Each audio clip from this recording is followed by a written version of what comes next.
വർഷങ്ങളായി വെള്ളം കയറി ബുദ്ധിമുട്ടുന്ന ഒരു കടയുണ്ട് ചെങ്ങളായിൽ. ചെങ്ങളായി മുക്കാടത്ത് NP നാരായണന്റെ കടമുറികളുള്ള കെട്ടിടം. എന്നാൽ ഇനി ആ ബുദ്ധിമുട്ടുകൾ പരിഹരിക്കുകയാണ്. കടമുറി പ്രവർത്തിക്കുന്ന കെട്ടിടം 3 അടിയോളം ഉയർത്തിക്കഴിഞ്ഞു. സ്ക്രൂ ജാക്ക് സിസ്റ്റം ഉപയോഗിച്ച് 1 മാസക്കാലമായി ബിൽഡിംഗ് ഉയർത്തൽ പ്രവർത്തികൾ ആരംഭിച്ചിട്ട്.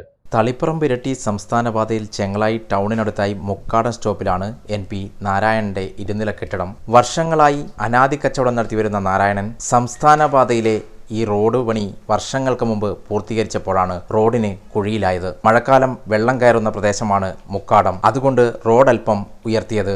പിന്നെ കുഴിയിലായ കടയും കെട്ടിടവും വെള്ളക്കെട്ടിൽ അകപ്പെട്ടു. മഴക്കാലം വലിയ പാടാണ്. പാമ്പുകളും വെള്ളം കയറി കടയിലെത്തും. അങ്ങനെയാണ് സംസ്ഥാന പാതയ്ക്ക് സമാനമായി കടയുയർത്താൻ നാരായണൻ തീരുമാനിച്ചത്. കടമുറി തറയിൽ നിന്നും 3 അടിയോളം ഉയർത്താൻ കരാറും കൊടുത്തു. ബീഹാറുള്ള തൊഴിലാളികളാണ് സ്ക്രൂ ജാക്ക് സിസ്റ്റം ഉപയോഗിച്ച് ബിൽഡിംഗ് ഉയർത്തുന്നത്.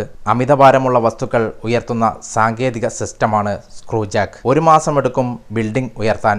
NP നാരായണന്റെ കെട്ടിടം അവസാനഘട്ട ഫിനിഷിംഗ് പോയിന്റിലാണ്. 3 അടി ഉയർന്നു കഴിഞ്ഞു. ഇനി മുക്കാടത്തെ കുഴിയിൽ അകപ്പെട്ടുപോയ ഈ കെട്ടിടം റോഡിന് സമമാകും. ये हाइट 5 फीट है टोटल कंप्लीट में, अभी 3 फीट हो चुका है। केरला ये 5-7 साल हो गया, इससे ज्यादा हो गया, बहुत ज्यादा है। सेम वो डैमेज नहीं है? डैमेज नहीं है, कहीं नहीं। कितना दिन का काम है वो?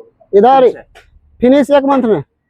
നമ്മൾ ഈ വീഡിയോ നിർത്താൻ കാരണം എന്ന് വെച്ചാൽ റോഡ് സൈഡ് പിന്നെ വെള്ളപ്പൊക്കം വന്നാൽ 2 റൂം നമ്മളെ എപ്പോഴും നമ്മളെ സാധനം കൊണ്ടുവന്നാലും എല്ലാം പോയി പോകുന്നു. അതുകൊണ്ട് പിന്നെ വെള്ളം കയറിയിട്ടും പിന്നെ പാമ്പിൻ്റെ ശല്യം, റോഡിൻ്റെ സൈഡാണ് പീടിയ. പിന്നെ നമ്മളിവിടെ ഇങ്ങനെ ഏതായാലും ഉയർത്തി പിടിച്ചിട്ട് നമുക്ക് എന്താ ഒരു പീടിയ നന്നാക്കിയാൽ അതിൻ്റെ ഒരു മാറ്റം വരുന്നില്ല അഭിപ്രായം കൊണ്ടാണ് വെള്ളം തുടങ്ങിയത്. കുറച്ച് പൈസയും ചിലവുണ്ടാവും, എന്നാലും സാധനം എന്തെങ്കിലും എങ്ങനെയായാലും കുറേ വർഷമായി നമ്മളിവിടെ ഇതേ പീടികയിൽ ഇരിക്കുന്നു. 10-25 വർഷമായി തുടങ്ങിയിട്ട്. പക്ഷേ റോഡ് വന്നതിന് ശേഷമാണ് ഈ പ്രശ്നം വന്നത്. റോഡ് വന്നതിന് ശേഷം നമ്മൾ 2 റൂം ശരിക്കും ഉപയോഗശൂന്യം തന്നെയായി, ഉപയോഗിക്കാനേ പറ്റാത്ത സ്ഥിതിയായി.